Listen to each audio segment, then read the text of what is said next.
Blue Lock chapter 311 is officially here. Let's talk about it because this chapter was crazy. The chapter starts off with all the Blue Lock players training and making final preparations just a day before the World Cup. We see Isagi successfully score a goal in practice, but Isagi wasn't satisfied and says that Hiyori was one tempo too slow and at a world-class level, his cross would have been blocked.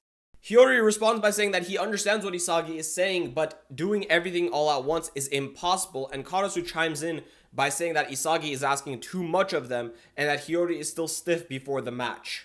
Isagi fires back on Karasu by saying, "Isn't our goal to win? Why is it a bad thing to have an ideal to strive for?" Karasu says that he's only sharing his opinion, to which Isagi says he should share it more decently, and Karasu says, "Then don't act like we're playing half-assed."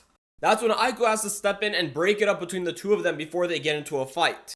Rin chimes in by telling Isagi not to get cocky by thinking that he's the center of the team and that everything will go his way and that he should only do it once he actually wins. But that's when Buratsura comes marching into the building.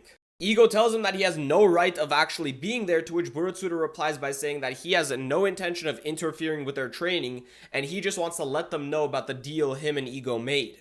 So he announces to Blue Lock that they will be gaining 3 additional players on their team to make their roster 26. And he announces that one of those slots has already been given to Hitoshi Sai. And obviously Rin is shocked to hear that Sai will be playing in the U20 World Cup. However, Buratsura reveals that Sai will only be playing in the knockout stages. The other 2 players will be selected from a knockoff Blue Lock tournament with 300 players, with only 2 being chosen.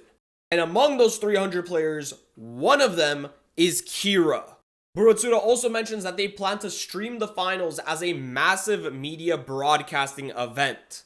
After Buratsura leaves, everyone begins to question Igo, asking what the situation is, and Igo says to pay no attention to Buratsura and that his only concern is gambling.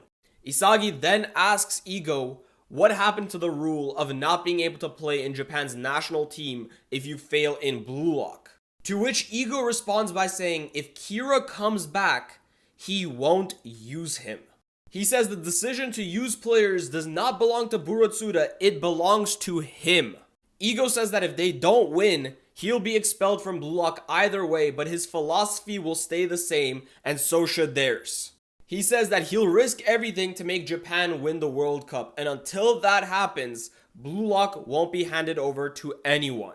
And then we see everyone gearing up for the first game of Japan versus Nigeria. And out of all people, Nagi is walking towards the stadium. And that's where the chapter ends.